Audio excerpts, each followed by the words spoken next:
Good afternoon.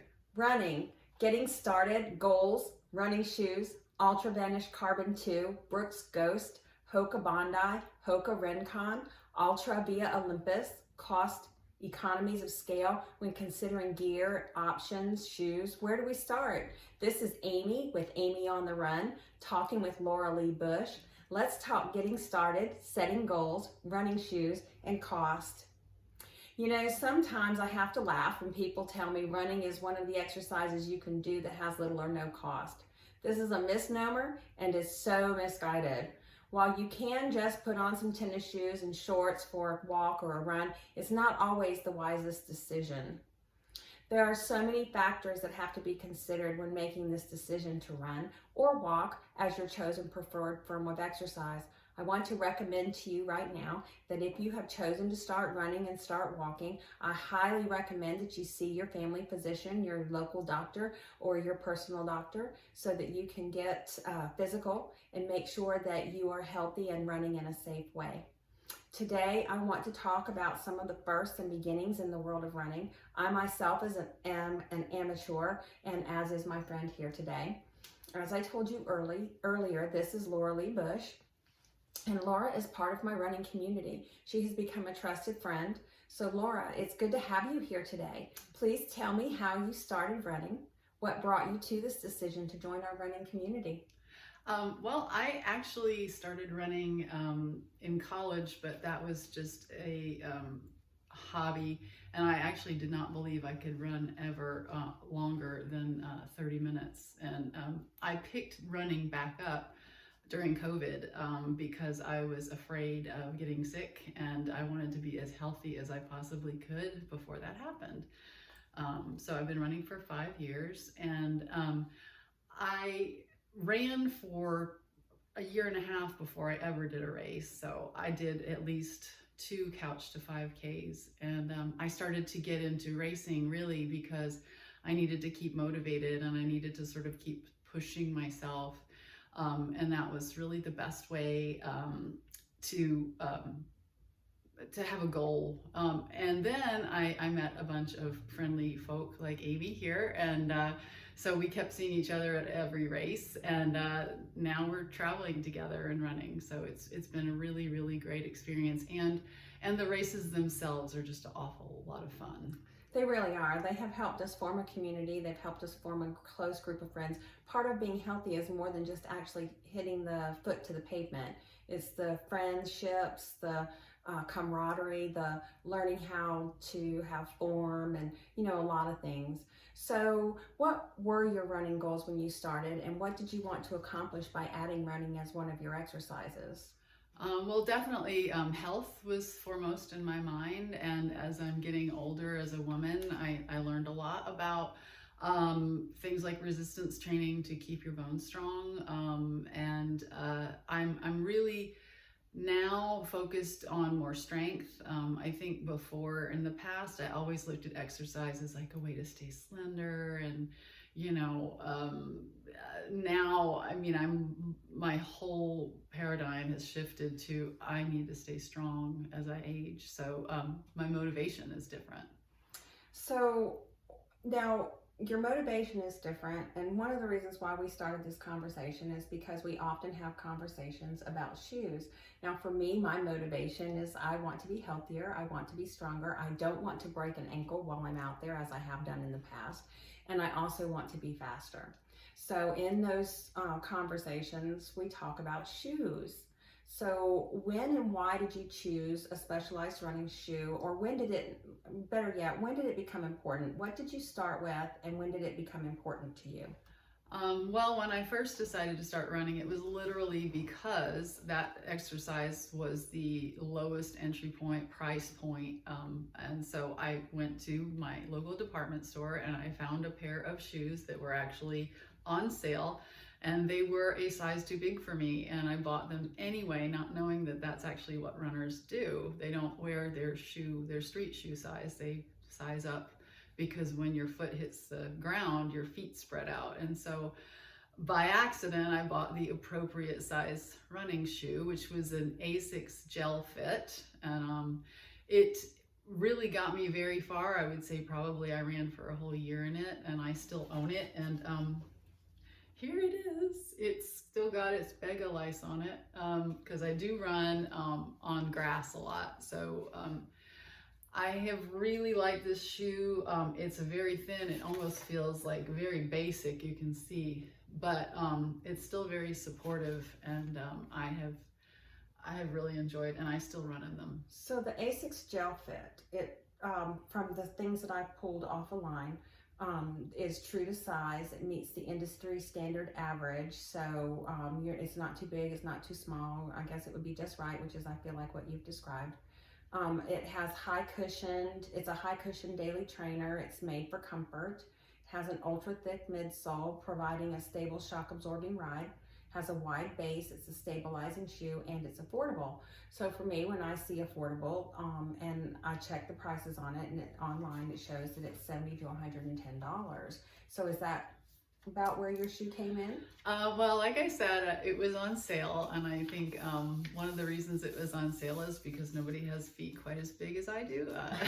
So I know I have that problem too. You know, it's funny now that you mention it. You know, when I was in high school, all the young girls were tiny and petite, and I was big, and I had huge feet. They had size 6s and 7s, and there I was in my size 10s, shoving my foot into a size 8. Did you do the same? I did, actually, yeah. It was, I remember back in middle school in 8th grade, I had a growth spurt, and I was basically the height I am now in 8th grade, and my feet were a 9.5. And the really cute shoes, you know, I really wanted these cute shoes, and I was embarrassed, so I bought shoes a size smaller than I should have, so that I could look cute. And, you know, that's funny because I did the same thing, and now I am paying for it. I have a Morton's neuroma in my left foot, and that's just an overgrowth of the nerves because I squeezed my foot into such a smaller shoe for so long. So now sometimes I have pain and I have to wear a wider toe box so that I can run. There are options for surgery, but after you have surgery, you've always got the results. So yeah, I live with it in your toe. Yeah, I mean, there's a part of one of my toes that I have no feeling in. And that was the result of wearing shoes for at least a year that were too small for me. So remind me again, how much did you pay for these ASIC gels when you bought them? I think they were about $50. Okay, yeah. That's a really good price because online I found them $70 to $110. So you're actually a very good bargain shopper. So your next shoe.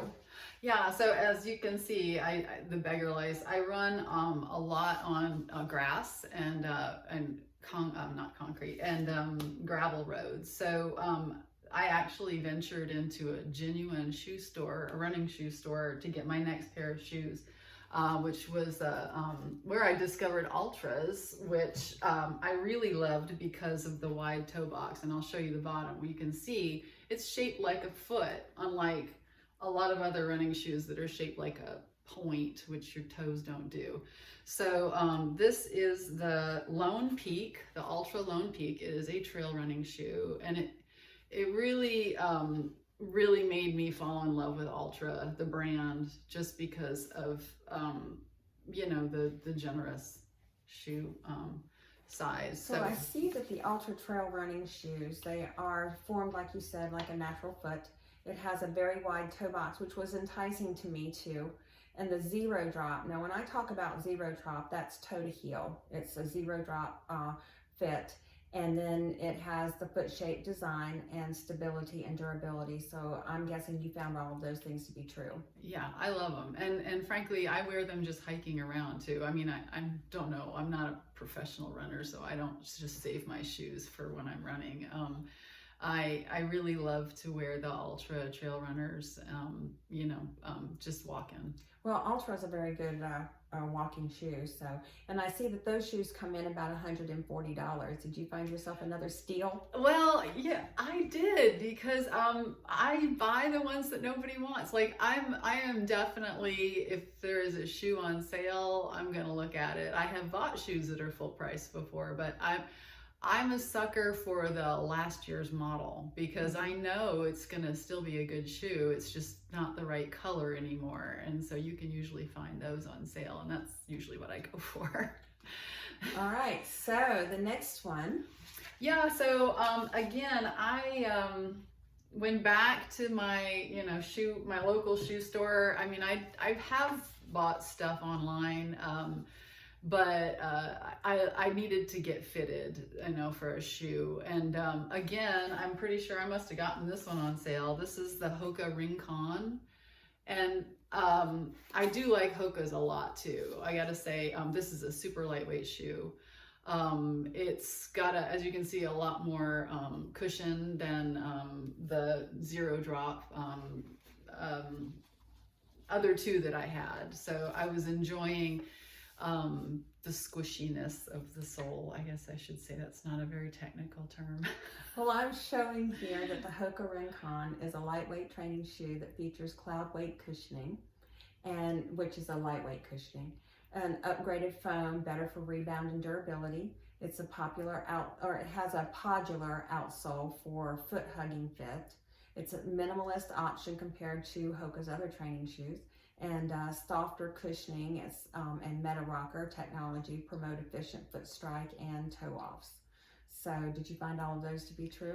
I would say so, yeah. I mean, I feel like I have run a lot of races in this shoe. I mean, you can use it as a trainer, but I think I have always gotten a lot of rebound. I don't know if that's the right term or not, but I can feel that it is giving my energy back. Not every shoe is like this, but when you push down, it offers some softness on the push down, but it also gives you a push back, spring forward. Mm-hmm. And some shoes don't. Some shoes will absorb the shock of the push down, but it also keeps you from being able to push back up again. So I like that about the Rincon. Okay. So the next shoe.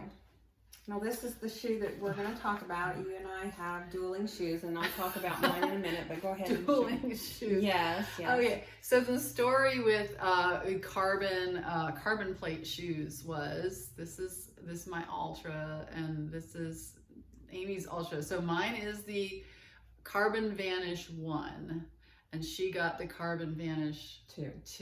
All right, so now mine is the men's shoe because I have such a wide foot that it's I'm very comfortable in a man's shoe. Okay, so yeah, I was a total copycat because Amy was telling us one day after a race about how much she loved her shoes, and then I went to the Ultra website and I was like, ain't no way I'm paying that for those shoes. Bless her heart, Amy, she's so serious. So I Amazoned it, and last year's model, not as good, I'm gonna say. Like, so before she tells you how much they are, when I looked them up, the version 1, the first Ultra Vanish Carbon ones were $192. So Laura, please do tell us how much you paid for them. Okay, well, I think they were $20. I think I ended up, but it's okay. I had some credits on Amazon, from my credit card or something like that. But yes, they were selling for like $60, and they're not there anymore because I just got lucky and I actually bought them when they were phasing these out. So, but yeah, these were $60. So now when I bought mine in Charleston at the Cooper River Bridge Run Expo. These are a $260 shoe, which is how much I paid for my last pair. But these I actually got a discount because they were at the expo. So they gave me, I want to say it was like 15% off or something in that neighborhood. So I wound up paying $240 for them. So there's a big difference, and it's a 1-year difference. There's a slight difference in the carbon plate, but it's not significant. So I would say one of the big things though is that these don't come in half sizes. Oh, and right here, this bow is something that I put on the shoe. It doesn't come with a rainbow bow. Sorry. No, it doesn't. Not even for $240. You still don't get a rainbow. But I I did get a complimentary cup that had the little snap-on lid, you know. I paid $60 for these. I can go buy myself a cup with all the money I saved. But these don't come in half sizes, and that was a problem because this is the size that I should have been able to fit into. Honestly, I probably, I should have sized up. It's a little too small, and that is the thing about the Carbon Vanish 2s is they have half sizes. Right. I wear a size 10, so I usually, if I buy a woman's shoe, I buy a size 11. Since these are men's, I bought a 9.5. So the half size does make a difference. Yeah, sure. So the Ultra Carbon Vanish one in this version, it's a 0 drop shoe. It has a smooth heel, and this is yours, so you can show them yours. It has a smooth heel to toe transition. It has stable, sharp turns, so when you're making your turns, it's more stable, so you're not as likely to roll or break your foot when you're running. Not that it won't happen or can't happen, it's just less likely. Shaped like a rocker to provide more efficient toe off and boost propulsion. Additional outsole flex grooves for more improved flexibility. It's lightweight. The Ultra Carbon one, it has the Ego Pro midsole foam and lightweight performance, and these are very lightweight shoes. I want to say 8 ounces, but I don't know for sure. I didn't get that information. But anyways, it's very lightweight performance focused on underfoot cushion. The carbon fiber plate is a Carbotex half plate, and it gives runners the desired spring that you want when you out of a carbon plated racer. And I'm going to tell you something, in my Carbon 2s, when I run with these, I can really feel the difference in the spring from, those are amazing. And it's astounding the difference, and you can really feel, in my opinion, you can really feel the difference when you go from this shoe to this shoe in the spring forward. And I literally improved my times. In the Cooper River Bridge, I wore the Ultra, I wore the Ultra via Olympus three races ago, and I had an hour 16 time. I wore these last year and my time was an hour 16. I wore these this year and my time was an hour 7. Now I know that that's not all of it is attributed to the shoe. A lot of it is attributed to training and weight loss, but I really can feel a difference and see a difference in my speed going from every step forward. Can you see a difference in your times and your race when you wear these shoes? Yes, like that was kind of, I almost felt like I was cheating because I got a PR on a 5K the first time I wore these shoes, and I came in sub 30 minutes and 29 minutes and something, which is really good for me. And it was at least 3 minutes faster than my average, basic time, and I contributed completely to the shoes. And when I was running, I really felt like they were giving me a spring, like they literally sprung me back, and my legs didn't feel tired. I had energy the whole way through. I didn't bonk at all. So I do credit the shoes with that. I think it cut my time at the Cooper River Bridge run too. I would say I probably save about 3 minutes every 5K with these shoes. And I thought it was cheating, but there was a really famous ultra runner whose name escapes me right now, who said, yeah, I wear carbon plate shoes. He's like, running's supposed to be fun. Like, why not enjoy it and make it as fun as you can and go as fast as you can? And just because you have fast shoes, it's not cheating. So, and we should point out, however, you cannot train in these. These are really just for race day. Right, these are race day shoes. They will get eaten up. The bottoms do not last that long, and you have to train in other shoes. Right, so I only wear mine when I run a race. That's it. I do not wear them to train in at all. And I do have mine left over from years past, and I'll wear those when I'm walking and such, but I don't train in them anymore. Okay, so what other shoes do you have here? Oh, I got a big pile of them. So this was a shoe. I actually went to another shoe store. I went to Fleet Feet in Greenville, and a very young man, I told him, this is going to be my first, this was last year, my first half marathon, and he looked at me and he's like, that lady needs as much cushion as she can stand. So these are Ultra, what did I say these were? These are Ultra Forward Experiences, and they're a little bit too big for me. I have to do the runner's tie in the front like this, because my heel slid out the back a little bit. I was kind of in between sizes on this one. I don't even know what size this is. Let's see. This is an 11 and a half. Okay, so front part feels great, back part's a little bit too loose, so hence the and he was right. Like, these are the ones that if I just don't want my knees to ache the next day, I will wear these. And I wear these training too. I don't just wear them for races.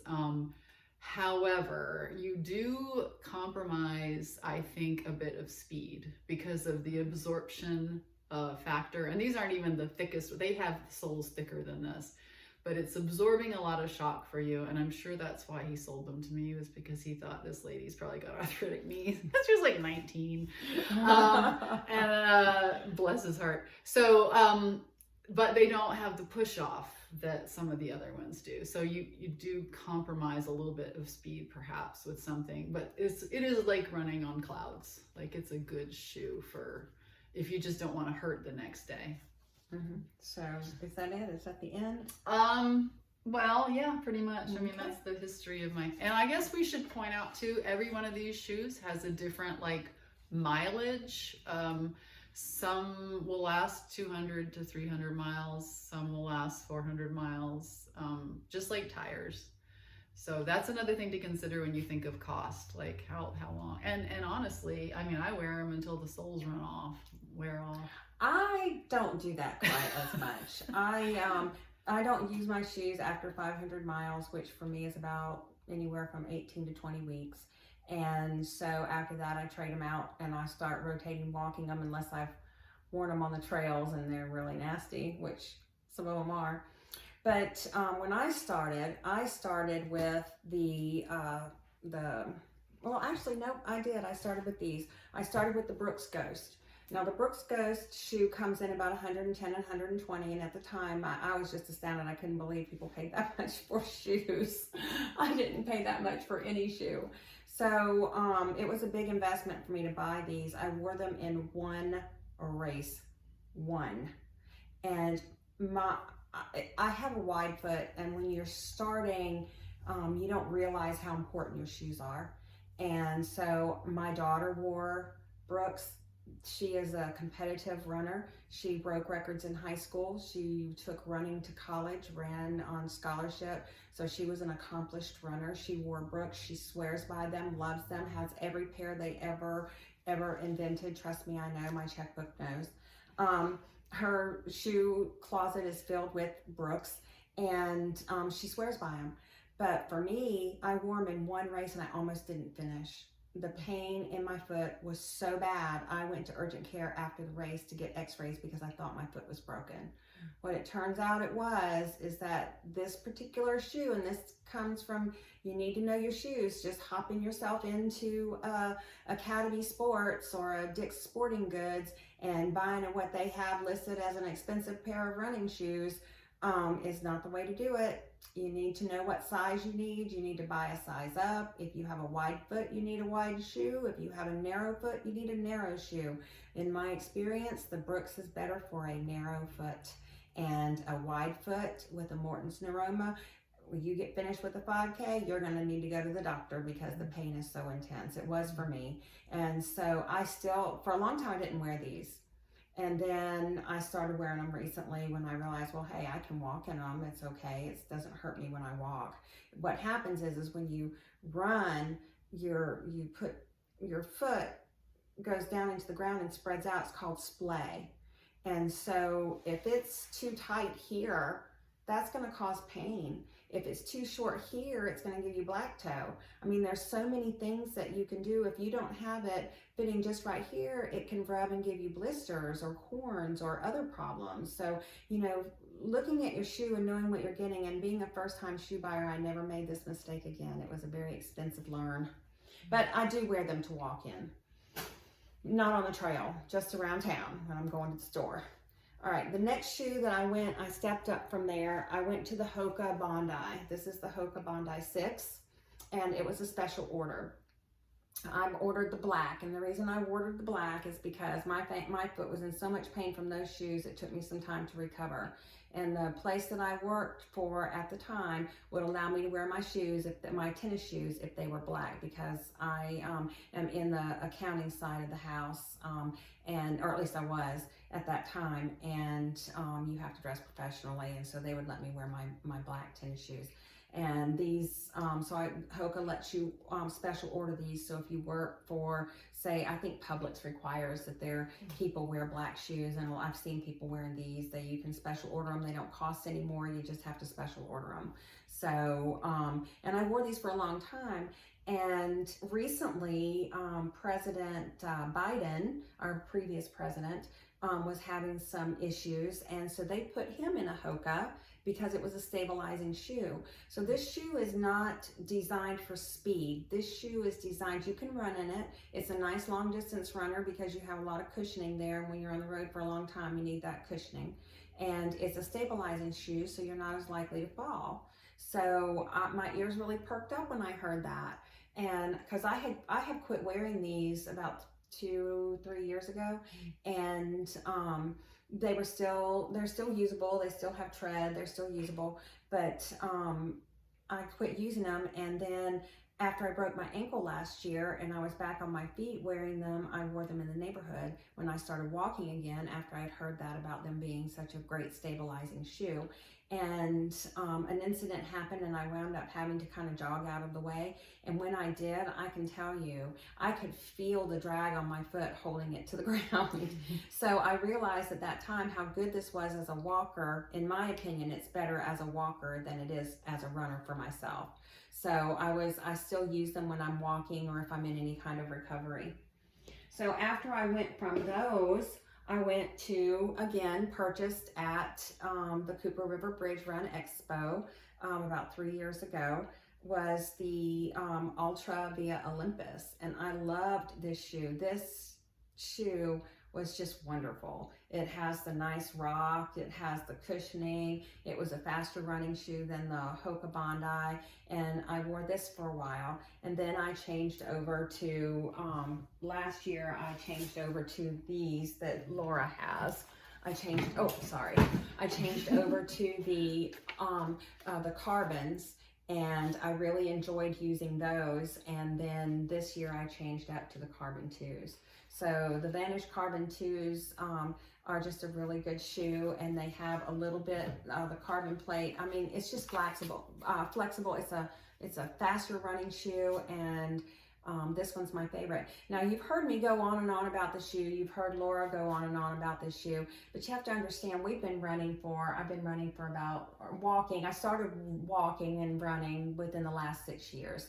And so probably running in the last 3. So how long have you been running? 5 years. 5 years, yeah. Nice. So we have gone through the different phases, and I think you need different shoes in different phases. I think that when you're starting and you're putting so much new impact on your joints and your legs, you have to use a Bondi or a Via Olympus.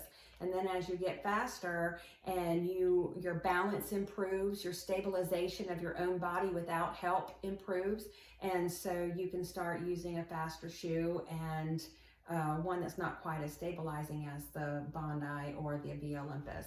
So just because we say it's the perfect shoe doesn't necessarily mean that it is. But we do recommend this if you're trying to take. Yeah, if you're trying to get a little bit faster. And I have to say, the first time I wore them and I got my PR in the 5K, my legs hurt bad the next day because I knew that they were only for running races, and I had never even trained in a 0 drop shoe.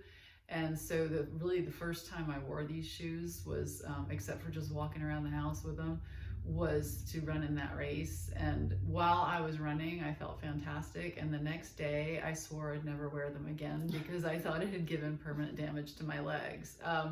And since then, I mean, I just wore them in a 10K at the Cooper River, and I felt fantastic the day I was running and the day afterwards. So what was your time? I was like 103.48. Was So that a PR for you? no, actually I did better the weekend before in Livonia, Georgia. I almost got under. I think it was 1 minute and 1 hour and 16 seconds. So I did not quite get below 1 hour. Did you wear those at the? I did, yeah. You I did, was so- I was trying really hard. I actually just my biggest thing now is to get a sub 1 hour 10K, and I really wanted to do it the weekend before we went to Cooper River, because I figured in a race that big, I'd never been in a race bigger than 500 people, and there were 38,500 people in the Cooper River run, and I just guessed that I wasn't gonna get a PR that day. And I was actually really thrilled that I got as fast as I did. Well, I was running with you, not side by side, but we left at the same time. We left the chute, or the whatever it is, at the same time. And yeah, there were a lot of people. I know there were so many opportunities that I could have picked up my pace, that I wanted to pick up my pace. I felt like I could pick up my pace, and I couldn't because there were just so many people. There was just no way. And then tomorrow we're running the Reedy River 10K, but there's 1,500 people in the Reedy River 10K. So there's not much high hopes for me breaking my my pace there either. What about you? Do you think you might? I seriously doubt it. I mean, I'm now training for another half marathon, and I've been kind of focused on that. And actually, my train schedule for tomorrow is I'm supposed to run 13 miles. So I'm really only running half as far as I'm supposed to run in the Reedy River tomorrow. Oh my goodness. So yeah, I've been more focused on long distance running and not so much on speed. And honestly, I'm not even sure if I'm going to wear my Carbon Vanish tomorrow. I'm not sure. I might just wear my good old shock absorbing, leg massaging. Yeah, the ultra forward experiences. I don't know. I haven't made up my mind. So, choosing a running shoe. Shoes affect your experience, from comfort, pain, to injuries and distance, which we've just had that conversation. Pain in your feet, your knees, your hips, even your shoulders and your back. Did you, when you were having trouble with your pain the next day, did you have it in just your knees, or was it in your back or your legs, or what was it? It was actually knees, ankles, and my shins, like the bones of my legs. That's why I was like, these are devil shoes. I'm never wearing them again. I thought I had really permanently hurt myself, but I mean, I really do think I literally just needed my legs to get used to them before. The zero drop is really a different feel. Yeah. It feels different. So, understanding your running style. Are you a neutral runner or a stability runner? These are things that you need to think about. When I say neutral, you have a normal forward strike with your foot, where a stability runner is one that kind of wobbles a little and needs a more stabilizing shoe, like I did in the beginning. Things that you should consider when you're trying out a shoe. Do you have a high arch? I do, and I have to specially lace my shoes to accommodate my high arch, or I'll be in such pain I can't walk the next day. Does the shoe comfortably fit your arch? I have such a high arch that it's nice. I have to lace up my shoes, especially like I told you, to accommodate. What about your heel pain? Does your shoe fit your heel? Is it too loose? Is it too tight? I mean, too tight is going to cause issues with your tendon and your bone, and too loose is going to cause things like blisters and rubbing.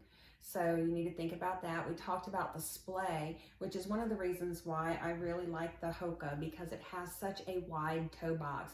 When you run, your foot spreads. That splay is real, and if you don't accommodate for it in your shoe, you're going to feel it. You're going to feel it. You'll feel it in the run, and you will feel it for days afterwards. So, and this does matter. So you need to consider that. Is there adequate distance between your toe and the end of the shoe? I mean, when your shoe, when you run and that splay happens, not only does it spread out, but it grows longer. And your longer toes, whether it's your first or second toe, if it hits the tip of your toe right here, you're going to have black toe. And that black toe, it has its own pain, and it takes a long time to heal. So you want to keep that. You need to have at least a thumb's distance between your toe and the tip of the shoe. That way when you're running, you have your splay won't take it beyond the end of the shoe. And if it does, then get a bigger shoe because you want your feet to be healthy. These are your best tools when you're running. So where is the widest part of your foot? For me, for Laura, for myself, it's the toe box right here. This is where the widest part of our foot is. And this is the shoe that we need to accommodate it because the Hokas accommodate a larger toe box. So these are all Ultras. I'm sorry. That's okay. I'm sorry. Hokas have the wide toe box too. They're just a different. Hokas are very comfortable as well. They are. But they're a walk. In my opinion, they're a walking shoe. I love them. But They're very different. They're different. So I apologize for getting confused. Thank you for correcting me. So your shoe fit, your stability, do you feel balanced and stable? That can mean the difference between being able to finish your run and an injury. After your run, are you experiencing pain in your foot, your knees, your back, your hips like Laura did? She had to really consider, am I just healing from, exercising muscles and using things that I haven't used before? Or is this something I need to go to the doctor, get checked out, and toss the shoes out the window? So you need to keep all those things in mind. And do you have runner's black toe? If you do, get a new pair of shoes. Are your toes numb? You experienced that. You have lost she has permanent toe damage because her shoes were too small. Your legs, are they tingly? It could be your shoes. Check it out. Make sure you pay attention. If you want to have a long time running, then you need to make sure that your feet and your legs are well taken care of. Running can improve your longevity. In some studies, it's shown as much as 20 to 30% your longevity can be improved. But you want to be able to do it to where you enjoy running. I love running in these shoes. These shoes make me feel good. They're comfortable and they make me feel good. My trainers, my Via Olympuses, these make me feel good. When I finish running, while I know I can tell I run slower in these, but when I'm training, I can tell because it absorbs the energy from the run. I have a wider toe box so my foot doesn't hurt when I'm finishing my race. Every foot is different. Some people have narrow feet. They might not be quite as happy in a wider sole shoe. So think about that. So visiting your local, if you're going to get fitted, visiting your local running store like Run In, Fleet Feet, etc. Are your best bet to getting fitted properly. You heard Laura mention going to Fleet Feet and getting her foot measured. They have a machine that you go in there and you step on it and it'll tell you how wide and how long of a shoe that you need. There's some stores and there are some Fleet Feets and some other stores that actually have a treadmill in their store. And if you go into their stores, they will let you run on that treadmill while they watch you so they can see how stable you are running, see what kind of shoe that you might need. The local specialty running stores, they're the ones that are more likely to have the treadmill. These machines will help them decide which shoes work best for you. Just remember, the salesperson is not always the expert. So try these shoes on. Run in them. Choose a store that has a good 30-day return policy. So if you get out there and you find out, these shoes are just not working for you, you can take them back and get a shoe that will. They're not going to give you your money back, but they will give you a different pair of shoes. And just like when buying your everyday shoes, it's better to go shopping at the end of the day when your feet are likely at their largest. That way you don't find yourself, it would be like buying a pair of blue jeans right after you got up in the morning when you had no food in your body. And then in the afternoon wondering why they were too tight.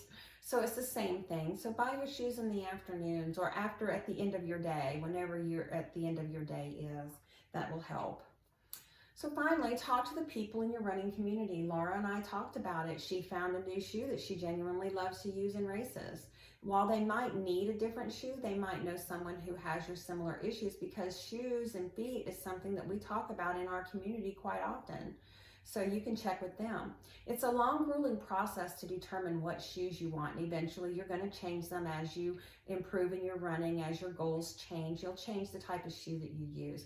Don't get discouraged. Don't give up. In the long run, you'll find the right shoe for you. It just takes time, and sometimes you'll have something like the Hoka Via Olympus, which I still train in, and you'll use it for a long time, and then you'll change over to the Carbon 2s like I do. So Laura, it was great having you here with me today. Running with you and our running team has been a wonderful experience for me and the rest of our team. I look forward to running the Reedy River 10K with you tomorrow. Thank you to our YouTube team. This is Amy. And this is Laura with Amy on the Run. Let's go run!